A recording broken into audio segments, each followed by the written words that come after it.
साधु अपनी कुटिया के सामने एक विशाल वृक्ष के नीचे आंखें बंद किए तप में लीन बैठे थे। तभी मोहन नाम का एक व्यक्ति अपनी पत्नी के साथ वहां आ पहुंचा। प्रणाम साधु महाराज, प्रणाम। मेरी समस्या का समाधान कीजिए साधु महाराज, समाधान कीजिए। ओम। बताओ क्या नाम है तुम्हारा? मेरा नाम मोहन है महाराज। मेरे विवाह को 10 वर्ष से अधिक का समय हो गया है, परंतु आज तक एक संतान की प्राप्ति न हुई है। बिना संतान के जीवन सूना सूना है महाराज। ठीक है, तुम मेरे पास कल आना। धीरे धीरे रात गहराने लगी, चारों ओर सन्नाटा छा गया। तभी साधु की कुटियों से मंत्रोच्चारण की आवाज तेज आने लगी। अचानक रंगी बिरंगी किरणों से एक स्वर्ण परी प्रकट हो गई। मुझे तुम्हारा ही इंतजार था स्वर्ण परी। मुझे यहाँ क्यों बुलाया है साधु महाराज? मुझे गौर से देखो और पहचानो। परी साधु को ध्यान से देखने लगी। अगले ही पल उसकी आंखों में चमक आ गई। आप वही साधु महाराज हैं जिन्होंने कुछ वर्ष पहले एक राक्षस से मेरी जान बचाई थी। मुझे वो दिन आज भी याद है। एक सुंदर तालाब के किनारे स्वर्ण परी खड़ी थी। वह चारों ओर फैले जंगल के मनमोहक दृश्य का आनंद ले रही थी। तभी अचानक तालाब के अंदर से काला धुआं उठने लगा।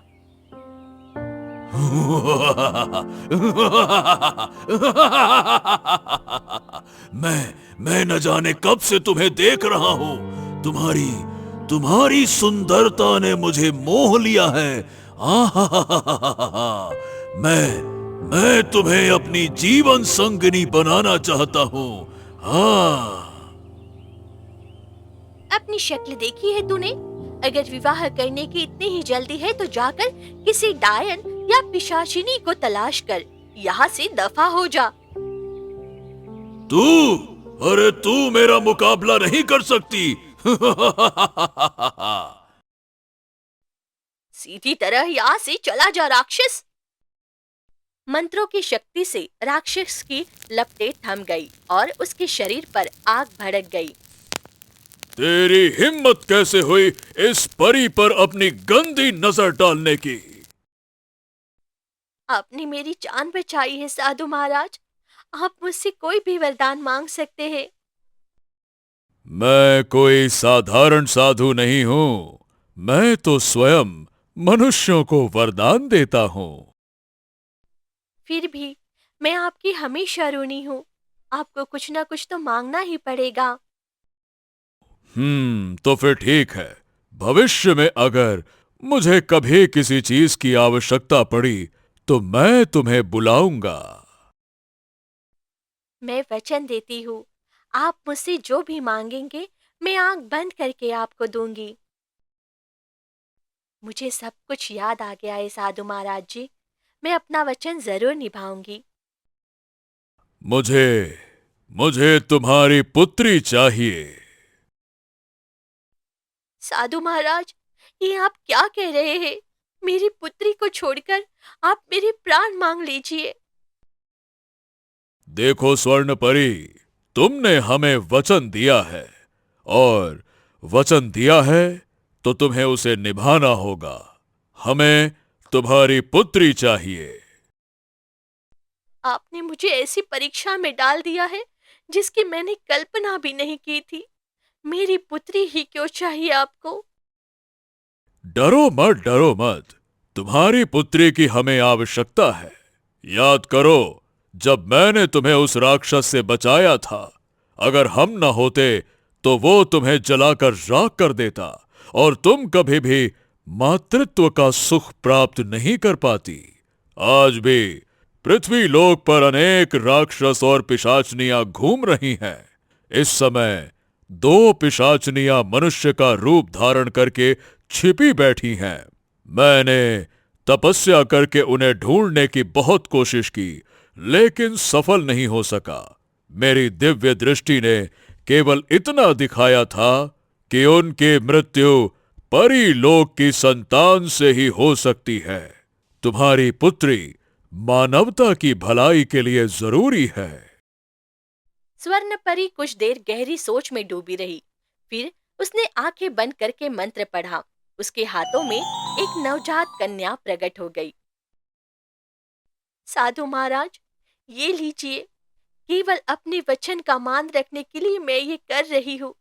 शायद इसके बाद में अपने लोक लौट भी ना पाऊं। वहां मुझसे सवाल होंगे और मुझे कारागार में भी डाल दिया जा सकता है। चिंता मत करो स्वर्ण परी। नियति तेरी पुत्री से तुझे मिला देगी जब समय आएगा। और जब समय आएगा तो जिस तरह तूने मुझे अपनी पुत्री सौंपी है, उसी तरह मैं तुझे तेरी पुत्री का हाथ पकड़कर सौंप दूंगा। स्वर्णपरी आंसुओं के साथ रंगी बिरंगी किरणों में विलीन होकर गायब हो गई। साधु ने नवजात कन्या को देखा और मुस्कुरा उठे। वाह वाह वाह! अद्भुत अद्भुत! इसका चेहरा तो बिल्कुल चंद्रमा की तरह चमक रहा है। तुम्हारा नाम परीलोक में चाहे कुछ भी हो, लेकिन धरती लोक पर तुम चंद्रलेखा कहलाओगी। साधु ने बच्ची को कुटिया के भीतर रखा और बाहर जाकर तपस्या में लीन हो गए। अगली सुबह मोहन अपनी पत्नी के साथ साधु महाराज के पास आ पहुंचा। प्रणाम साधु महाराज। साधु महाराज, आपने आज के लिए हमको बुलाया था। कुछ मदद कीजिए ना साधु महाराज, मदद कर दीजिए। साधु भीतर गए और चंद्रलेखा को गोद में लेकर बाहर आए। ये कन्या हम तुम्हें दे रहे हैं। इसका नाम चंद्रलेखा है। तुम इसे पालो पोसो। तुम्हारे भाग्य में अपनी संतान नहीं है, लेकिन संतान का सुख जरूर लिखा है। लो इसे पकड़ो। मोहन की पत्नी ने बच्ची को गोद में उठा लिया। साधु महाराज, हम इनकार नहीं करेंगे। इस बच्ची को आपका आशीर्वाद मानकर पाल पोस कर बड़ा करेंगे। साधु मुस्कुराकर आंखें बंद कर कर बैठे रहे। मोहन और उसकी पत्नी बच्ची को लेकर वहां से अपने घर की ओर निकल पड़े। रास्ते में मोहन की पत्नी ने कहा, मुझे बहुत जोर की भूख लगी है। सामने तालाब है, चलो वहीं बैठकर भोजन कर लेते हैं। आ जाओ आ जाओ, आराम से आना, आराम से आराम से। दोनों तालाब किनारे बैठकर भोजन करने लगे। पानी लेकर आती हो। वो बच्ची को मोहन के पास छोड़कर तालाब की ओर बढ़ गई। तभी अचानक एक शेर आ गया। उसने मोहन की पत्नी पर हमला किया और उसे वही मार डाला। मोहन दौड़ता हुआ पत्नी के पास जा पहुंचा। हाँ, नहीं नहीं नहीं नहीं नहीं, तुम मुझे छोड़कर नहीं जा सकती, नहीं जा सकती हो। मैं कैसे रहूंगा तुम्हारे बिना।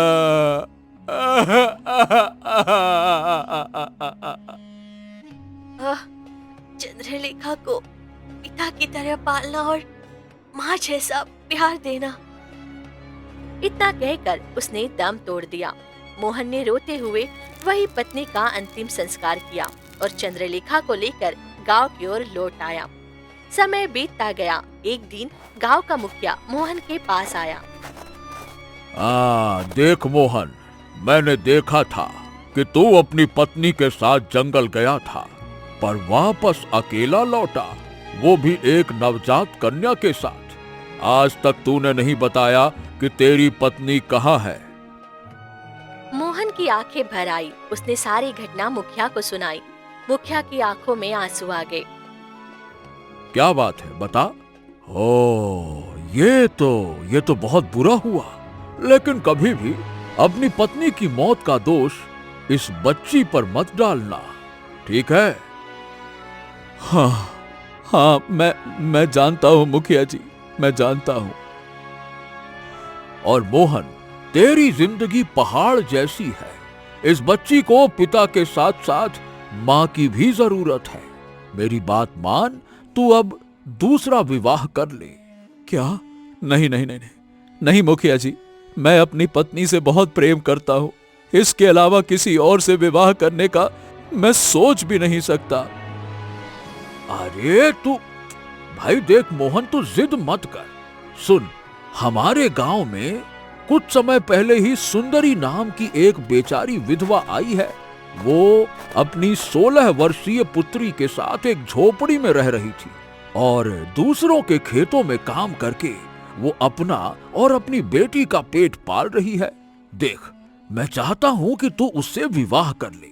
इससे सुंदरी को एक पति मिल जाएगा, चंद्रलेखा को मां का स्नेह मिल जाएगा और सुंदरी की पुत्री बिंदिया को तेरे रूप में एक पिता मिल जाएगा। सबका भला हो जाएगा, हैं? मोहन नहीं माना, लेकिन मुखिया के लगातार आग्रह पर आखिरकार उसने हामी भर दी। कुछ ही दिनों में गांव वालों की मौजूदगी में सुंदरी और मोहन का विवाह संपन्न हो गया। सुंदरी अपनी पुत्री बिंदिया के साथ मोहन के घर आ गई। समय बीतता गया, 5 वर्ष गुजर गए और चंद्रलेखा अब 5 वर्ष की हो चुकी थी। एक दिन मोहन गंभीर रूप से बीमार पड़ गया। उसने सुंदरी को अपने पास बुलाया।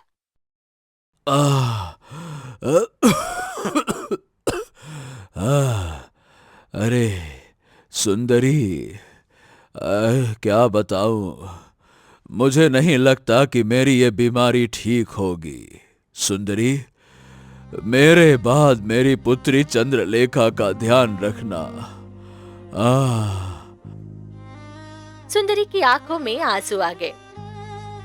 आप सही हो जाएंगे, इतना कहकर वो फूट फूट कर रोने लगी। लेकिन अगली सुबह मोहन ने संसार को अलविदा कह दिया। गांव वालों ने मिलकर उसका अंतिम संस्कार कर दिया।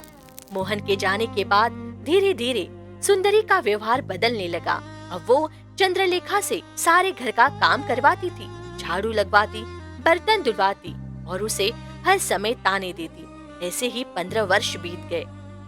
एक दिन चंद्रलेखा आंगन में झाड़ू लगा रही थी कि तभी उसकी सौतेली बहन बिंदिया वहां आ गई। ओ महारानी जी, ठीक से सफाई किया करो। अगर मुझे जरा भी धूल दिखाई दी ना तो मार मार कर तेरी हालत खराब कर दूंगी। तभी सुंदरी भी आ गई। जल्दी जल्दी झाड़ू लगा, उसके बाद तुझे भोजन भी तो बनाना है। चंद्रलेखा आंसू भरी आंखों के साथ सारे काम करने लगी। शाम तक वह घर के सारे काम निपटा कर बैठी ही थी कि तभी बिंदिया फिर आ गई। जा और राम प्यारी को चारा खिला। चंद्रलेखा चुपचाप राम प्यारी के पास चली गई।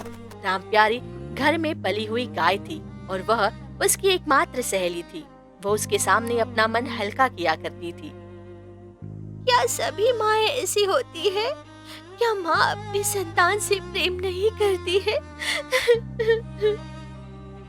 ये कहते हुए उसकी आंखों में आंसू बह निकले। कुछ देर बाद चंद्रलेखा अपने कमरे में चली गई और रोते रोते सो गई। अगली सुबह चंद्रलेखा जैसे ही उठी, उसकी माँ सुंदरी उसके पास आ पहुंची। जा और बाजार से सब्जियां लेकर आ।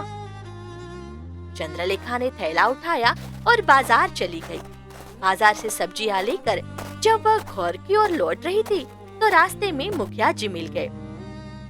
अरे चंद्रलेखा, क्या बात है बेटा? ओहो, क्या हो गया है तुझको? कितना सुंदर चेहरा था तेरा, लेकिन सौतेली माँ और बहन ने तेरे ऊपर अत्याचार कर करके तुझे क्या से क्या बना दिया है। बेटा, हिम्मत रखना, ईश्वर पर भरोसा रखना, एक दिन सब कुछ सही हो जाएगा, है ना बेटा? हाँ, ईश्वर पर ही तो भरोसा करती हूँ मुखिया जी। इतना कहकर चंद्रलेखा अपने घर लौट आई। समय बीतता गया। अचानक एक दिन गांव में भयानक सूखा पड़ गया। खेत सूख गए और गांव में अनाज की भारी कमी हो गई। एक दिन चंद्रलेखा राम प्यारी को चारा खिला रही थी कि तभी उसकी माँ सुंदरी वहां आ गई। सुन मेरी बात, राम प्यारी ने ना दूध देना बंद कर दिया है। अब ये गाय हमारे किसी काम की नहीं है। इसे बाजार में बेचा और हाँ, अच्छे दामों पर ही बेच कर आना। ऐसा मत करो माँ, केवल यही तो है जिससे मैं अपने मन की हर बात करती हूँ। तभी बिंदिया वहां आ गई। तेरी राम प्यारी को ना किसी कसाई के हवाले कर दूंगी, फिर उसके बाद आंसू बहाती रहना तुम। नहीं नहीं, ऐसा मत करो, आप जो कहती है मैं वो करूंगी। कान खोलकर सुन ले चंद्रलेखा, इसे बेचकर ही घर लौटना। अगर बगैर बेचे घर लौट आई ना तो तुझे ऐसी मार मारूंगी कि जीवन भर तेरी हड्डियों से दर्द नहीं जाएगा। डरी सहमी चंद्रलेखा राम प्यारी को लेकर बाजार चली गई, लेकिन बाजार में कोई भी राम प्यारी को खरीदने के लिए तैयार ही नहीं हुआ। लोगों के पास अपने खाने के लिए ही अनाज नहीं था और ऊपर से राम प्यारी दूध भी नहीं दे रही थी। थक कर चंद्रलेखा एक स्थान पर बैठ गई। हे भगवान, अब मैं क्या करूं? राम प्यारी को कोई खरीद करने के लिए तैयार भी नहीं हो रहा है। अगर इसे लेकर घर लौटी तो माँ मुझे बहुत मारेगी। तभी वहाँ पर एक भिखारी आ गया। मैं देख रहा था कि तुम अपनी इस गाय को बेच रही थी। जी। मैं तुम्हारी इस गाय को खरीदने के लिए तैयार हूँ। क्या तुम मुझे इसे बेचोगी? लेकिन आपके पास इसे खरीदने के लिए धन है? इसे खरीदने के लिए मेरे पास वो चीज है जिसकी जरूरत पूरे गांव को है। इतना कहकर भिखारी ने अपनी जेब से कुछ बीज निकाले और चंद्रलेखा को थमा दिए। बेटा, ये कोई साधारण बीज नहीं है, बल्कि जादुई बीज है। बेटा, मुझे गाय दे दो और बदले में ये बीज ले लो। बुरा सौदा नहीं है, बहुत अच्छा सौदा है। इतना बोलकर भिखारी राम प्यारी को लेकर वहाँ से चला गया। हे भगवान, ये क्या हो गया? मैं तो उस बुजुर्ग से कुछ कह भी नहीं पाई। पता नहीं माँ इस बात पर विश्वास करेगी भी या नहीं। क्या करूं? एक काम करती हूँ, माँ को नहीं बताऊंगी कि इस बुजुर्ग व्यक्ति ने कहा है कि ये भी जादुई है। बस इतना कह दूंगी कि गांव में किसी ने गाय नहीं खरीदी, एक व्यक्ति ने बीज के बदले मुझे इसे दे दिया है।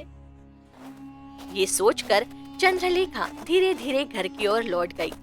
चंद्रलेखा घर पर लौटी तो उसने देखा कि उसकी माँ सुंदरी और बहन कुएं के पास खड़ी थी। आजा चंद्रलेखा, बता बता, राम प्यारी कितने में बिकी? चंद्रलेखा डरते डरते बोली, मैं सारा दिन गांव में राम प्यारी को लेकर घूमती रही, लेकिन किसी ने भी उसे नहीं खरीदा। आप तो जानती है ना, गांव में सूखा पड़ा है, लेकिन एक बुजुर्ग व्यक्ति ने राम प्यारी को खरीद लिया। उन्होंने धन नहीं दिया, बल्कि कुछ ये बीज दिए हैं। इतना कहकर चंद्रलेखा ने अपना सिर नीचे कर लिया। तभी गुस्से में बिंदिया बोली,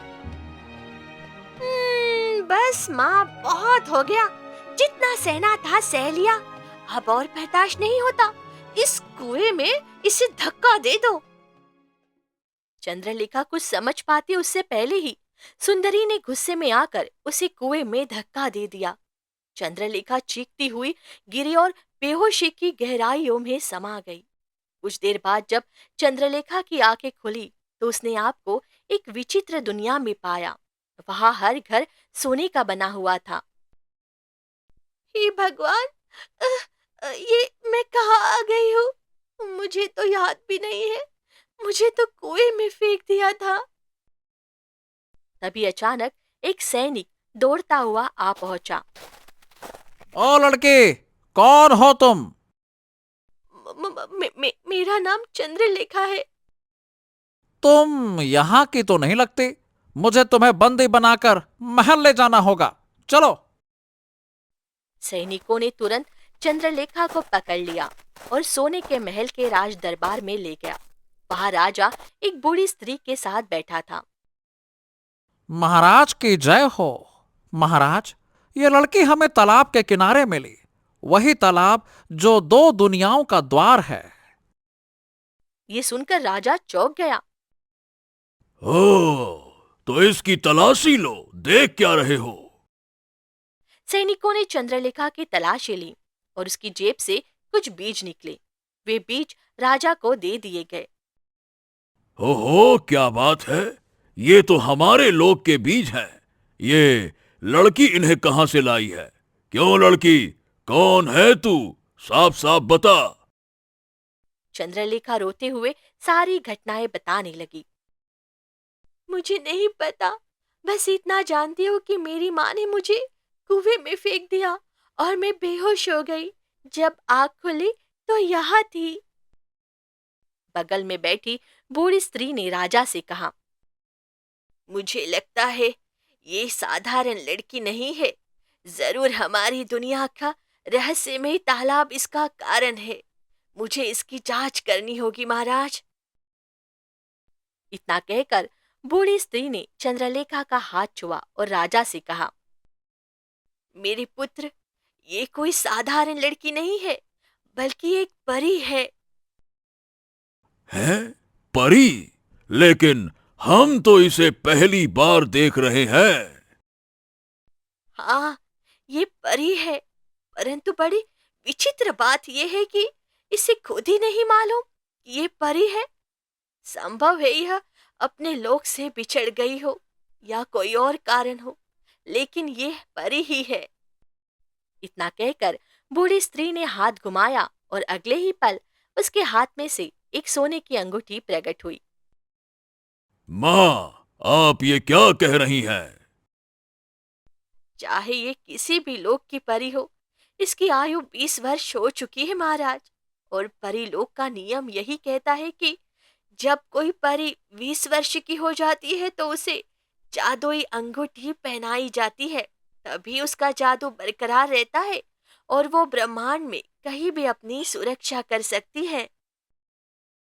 इतना कहकर बूढ़ी स्त्री ने परी चंद्रलेखा को अंगूठी पहना दी।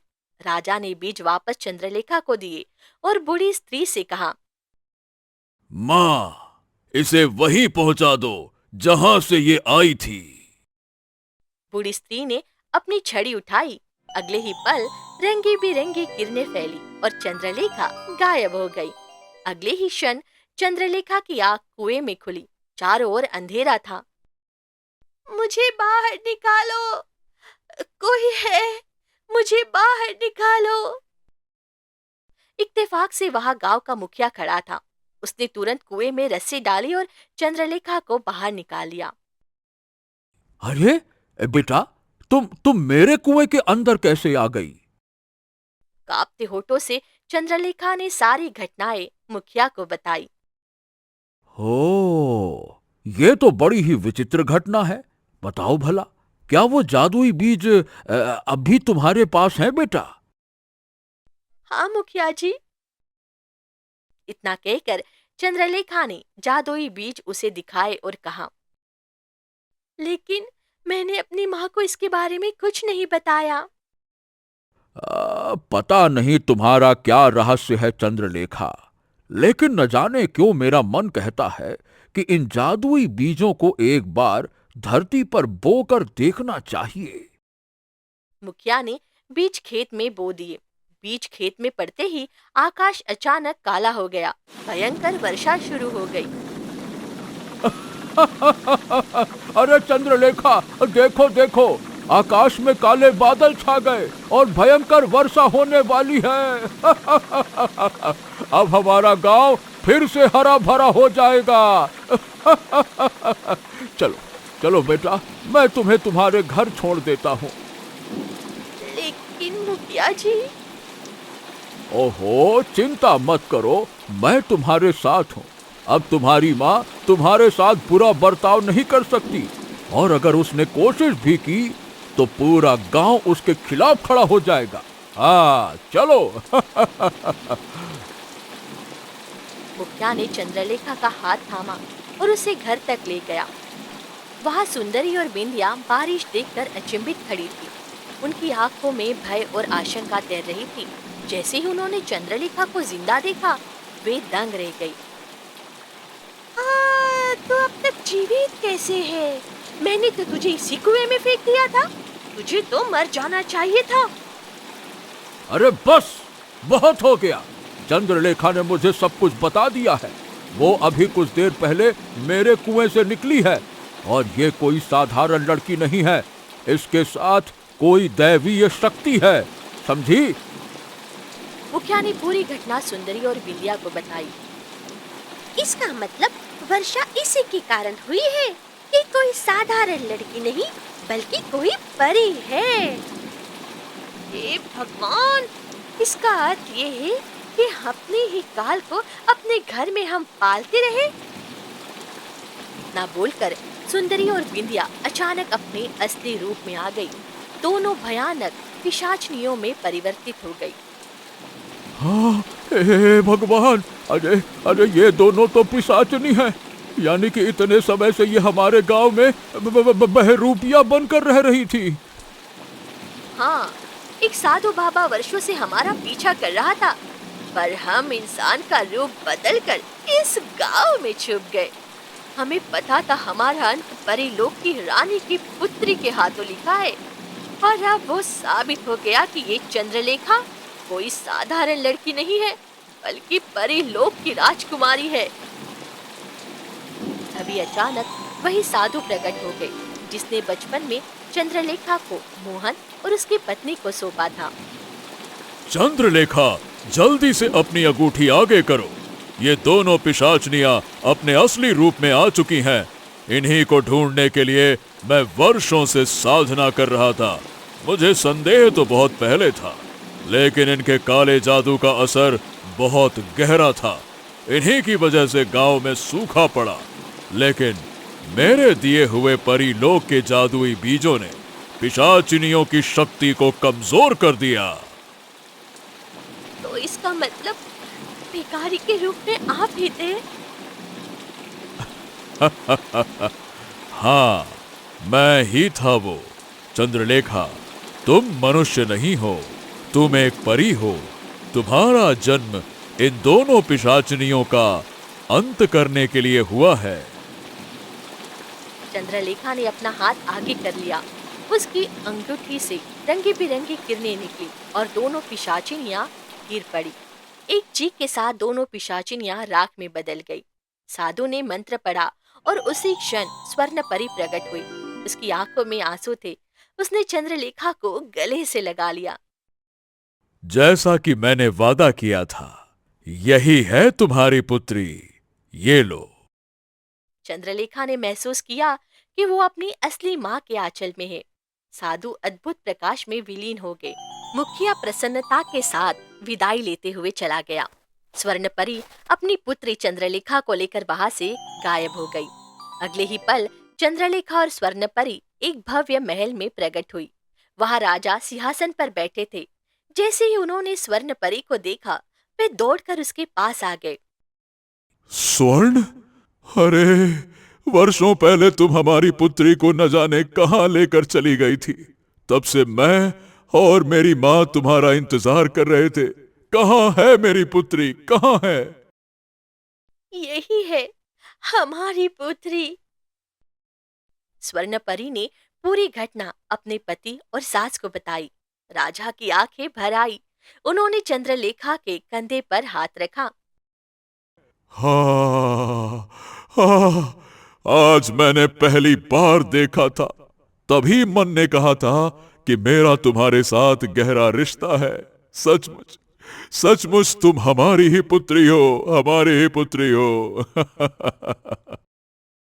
चंद्रलेखा की आंखों में भी आंसू आ गए। वर्षों की पीड़ा अब शांति में बदल गई। परीलोक में फिर से खुशियां लौट आई थी। अंधकार का अंत हो चुका था।